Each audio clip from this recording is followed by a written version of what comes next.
If you have been interested in milling your own flour, getting into the long-term storage of wheat or other products in order to mill your own flour, but the grain mills have been a little beyond your price point, I get it, they're expensive, but today I think I have a solution.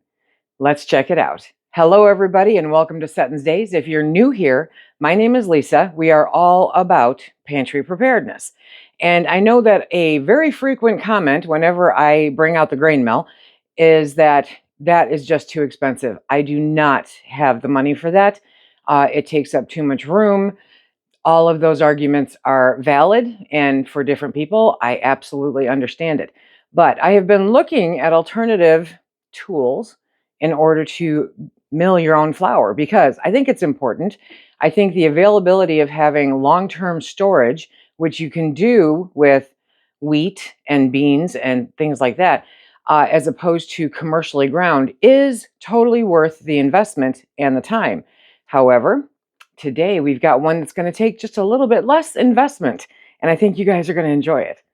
I have been doing some research, and this definitely caught my eye. Number one, it's small. I mean, it's small, okay? And the price point is spot on. It is much less expensive than, your average grain mill. And so I'm opening this with you. I have not opened it yet. It just showed up. And it's a multifunctional grinder, kitchen machine grinder, user manual. Here we go. And I think this is going to be great. We have, right from the top, we have the blades, which are sharp. So you want to be super duper careful. How do you get those out of there? Very carefully. Okay. Which way is the blade? The blade's on the other side. Okay, so pull that one. Blade is on the bottom. There we go. Be very careful. Pulling those out. Okay. And now we have the base. Look at how small that is. Okay, this is just like cute. And then we have this.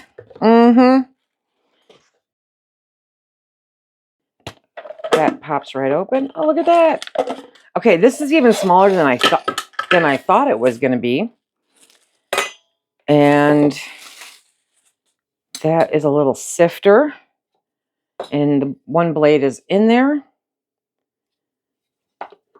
Okay. Goes right on like that. Very interesting.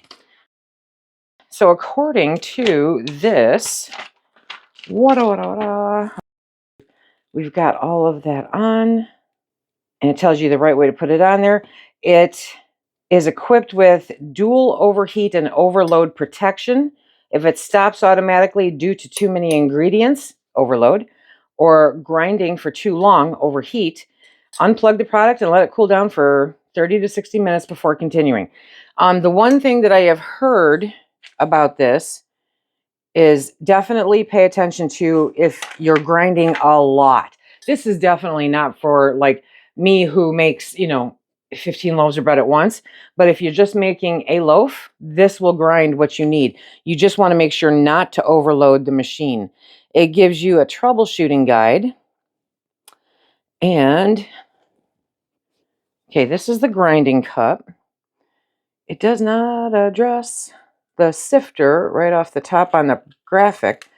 It's got a transparent lid, the seal, the safety switch, the grinding cup, the alloy connector safety switch internally, the main body, and the rotary switch. Okay, whatever. Now, I am not going to be baking with this. Okay, so I can't wash it and get it dry enough that I trust it right off the bat. So I'm going to grind it to show you how it grinds, and then we will take a look at it and see what kind of product it puts out. So it just comes with these extra blades, apparently, because these are exactly like the one that's on the inside of the grinder. Okay. Okie dokie. So does it tell you how much to actually put in there? It says do not overload it, but what's overload? It is, it doesn't tell you what overload is, or I mean how much it should go in there. Okay, there we go. It's not in the manual, but it's on the box. Yes, it is. And so, how to grind items efficiently. The ground food should not exceed 2/3 of the cup. Reasonable food makes your grinding easier and more efficient. If you want to grind wet food, please add appropriate water to, to stay away from overheating. Do not allow the grinder to work continuously for more than 15 minutes. Okay, and on the box it says to wait 60 minutes. So I'm going to get some rice. I'm going to get some rice first. We're going to have fun. So 2/3 of this cup, I'm not even going to put 2/3 of this cup. I'm going to put about half of this cup of rice. Okay, and I don't know how much that actually is, but we'll find out. And then we put this on. Is that the way, or is this the way?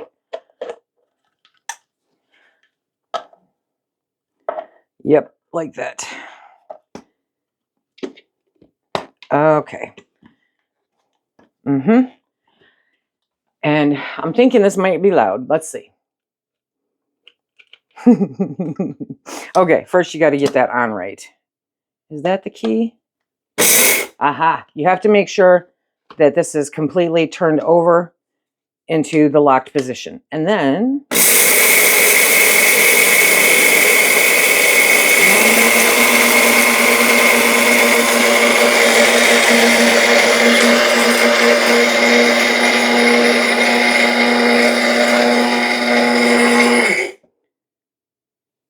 wow. You guys, I kept you on the entire time. Look at that. Look at that. Okay, that could be finer, but that is, for that quick, I'm impressed. Okay, let me get it hooked back up and let's grind it down some more to make sure that it's as fine as it can be, right? Okay, get in there. There we go.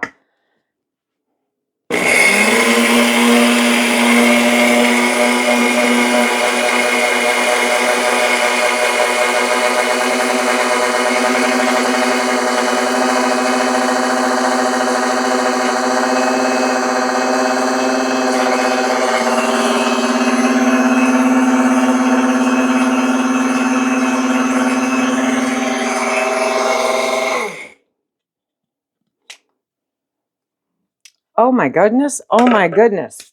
Okay. I want you to be able to see this. And so now we're going to take that and I'm going to zoom you in so that you can see really well. And then you just take your little brushy brush, get in there, get around that gasket, get it all cleaned out, right? And that is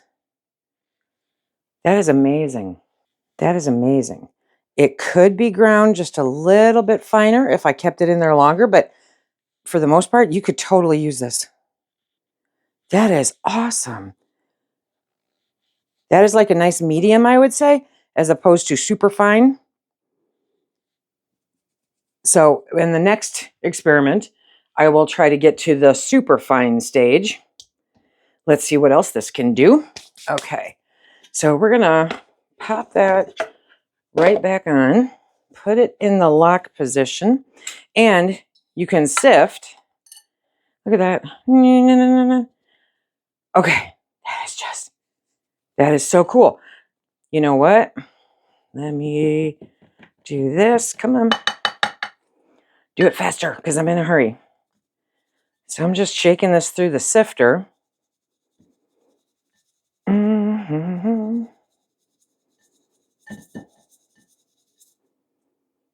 And it is keeping the larger ones. Oh yeah, now that's, yep. So see, I could definitely grind this more. This is this is what it kept in there from sifting it. So I could definitely grind that more to get a finer sift on it. Oh, I'm so excited for you guys. I'm so excited for me. Who am I kidding?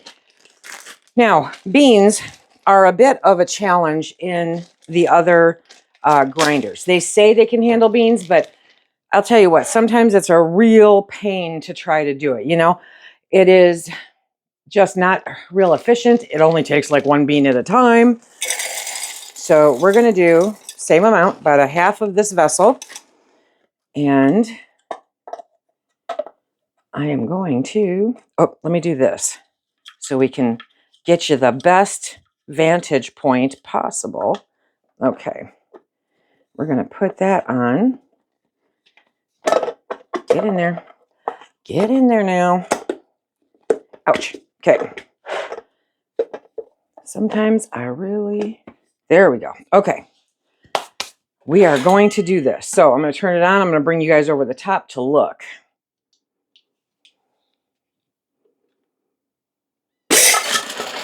For the record, hold the top. God. This is my life. Okay, gonna get you guys over here, and I'm gonna get this cleaned up. But we're gonna try this again. Okay.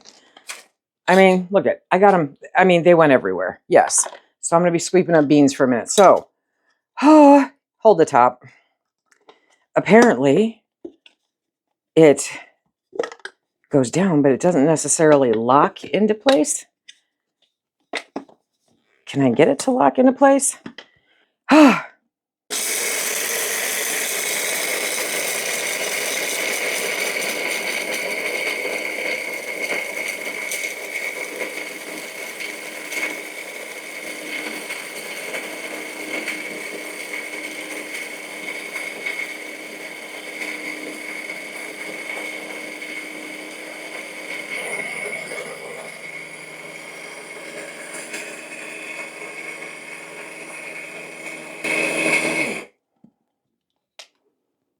Look at that. So I'm thinking that can go, yeah, that could definitely get more fine. So let me do this just a little bit more. It seems peculiar that it, well, that's why. Okay. Hi. Okay. So when you put it on, see the lip there? Okay. That, you just slip it into there and then you lift the back, you know, you push the thing down on the back. Oh, let's try it.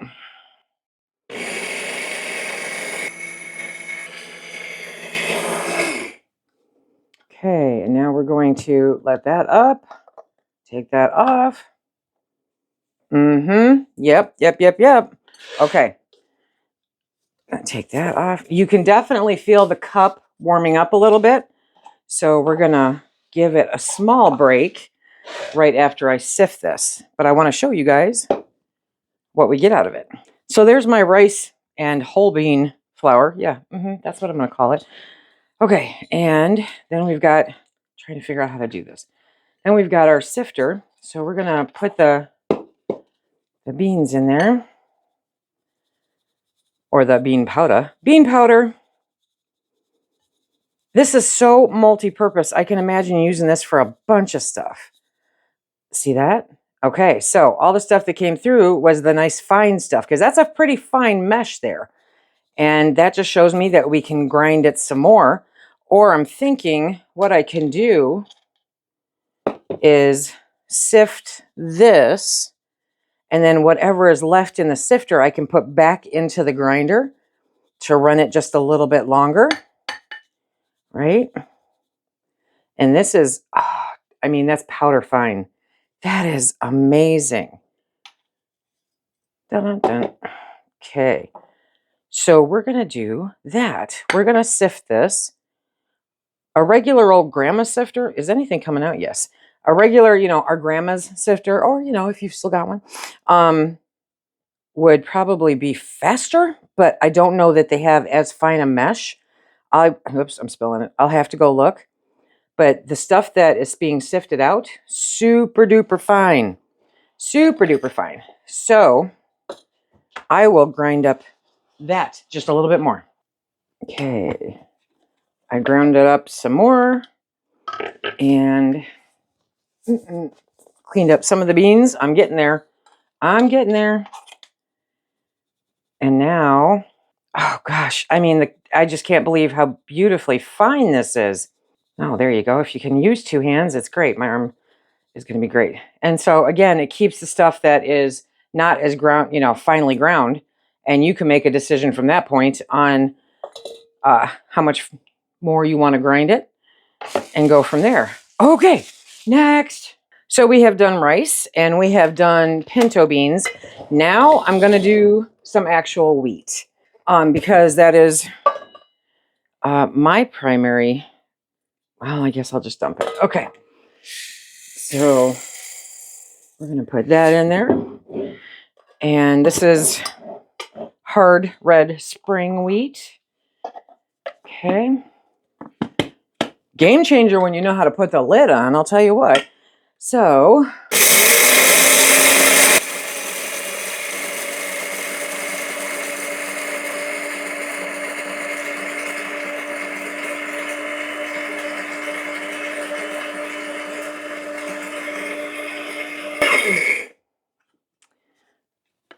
none of these are taking, even a minute to really get down there.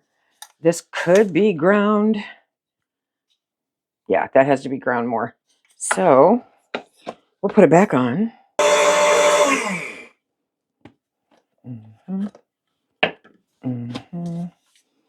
And oh yeah, I like it. I like it. You can absolutely make bread with that. Absolutely. Okay, so let's see where we're at with regard to how fine it is. Oh yeah, I mean, beautiful. Beautiful.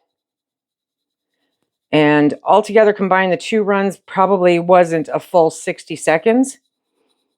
And so then this is a little coarser. And so if I went through and sifted the rest of the stuff that's in the cup and then ran this back through, I would again get it ground more finely. I'm hoping that this is kind of a weird isometric exercise for my arm. As long as I hold my elbow up against my side. Right? Right. Do what you got to do. Come on, there we go. So really, this doesn't take a long time. Whoop. I can tell you cleanup, with the exception of my explosion issue, cleanup is going to be a lot easier. Okay, so I'm going to put this back in, and we're going to run that again. And I'm kind of watching the lid. Look, what's coming up on the lid. Let's see how much more of this I can get in to the bowl. And I'm not running this as long as I could because, the video. But by the time all is said and done, I'm down to just this tiny bit, which again, I could probably just whip right up or I could just toss right in. I am so impressed. I'm very impressed. So if you are interested, I've got flour on everything. If you are interested in learning to grind your own wheat, I think that this is an excellent little tool. You can only use it for, short sprints of time. And you can do little amounts. So if that is more workable for you, then it's a great option. If you need to do huge batches, no. I mean, it would take you a while to get through all of these. Because, I'm not even filling the cup up halfway. And so, considering the fact that I'm regrinding what I'm sifting through, it could take a little bit longer. But you can run it like 15 straight minutes and then you got to let it cool down for an hour. Yeah. Garbanzo beans are loud. But on a solid good note, you can kind of tell when you've gotten through most of the beans. And bean flour, yes. Same thing, I would sift it, definitely, because I know I didn't leave it in there long enough to beat it up to a nice fine, but that right there is nice and fine. So yes, I would absolutely recommend this handy dandy little tool for anybody looking to just get into milling their own flour. Okay, yours will come with less flour on it. I think it's a great beginner tool to find out how much you really love doing it, or if you're just, yeah, look, good job, Lisa. Or if you're, just getting started and you are looking for gluten-free options, this is a great thing to do, as long as you keep the quantity in mind. That's going to be the kicker right there. But other than that, I think this is fantastic. It's an electric grinder. This is a 500 watt wet and dry grinder. I am looking forward to trying all kinds of things on this. I think it's going to be great. And profile, it takes up hardly any space at all. So this is going to be fun. And you can grind coffee in here too. Did I mention that? Yes. Okay. I need to get busy cleaning up my mess now, but this is a great little tool. I am super excited about it. And I think it's going to be a great addition. 2/3 of the cup. That's what they suggest in there. And then go through and sift it to make sure it got down to the finest that you want, and you can start your fresh milled journey and really enjoy it. I love making fresh milled flour. I love being able to make breads and muffins and that kind of thing with it. So this is going to make it much easier than having to yank down the entire mill when I'm looking at a small batch, which is why I don't do it often for just Phil and I. It normally has to be a big batch to quantify yanking all the equipment out. But this thing can sit out for quite a bit, and it's got little suction legs. But definitely you want to make sure you get the lid on there right. Okay. We will be bringing this out in the next little while so that I can show you different recipes that I'm making using fresh milled flours, both gluten and non-gluten. It's going to be fun. If you want to see some of the fresh milled stuff that I made with the other grinders, check out this playlist right here. And until next time, everybody, be safe. Keep stacking it to the rafters, my friends.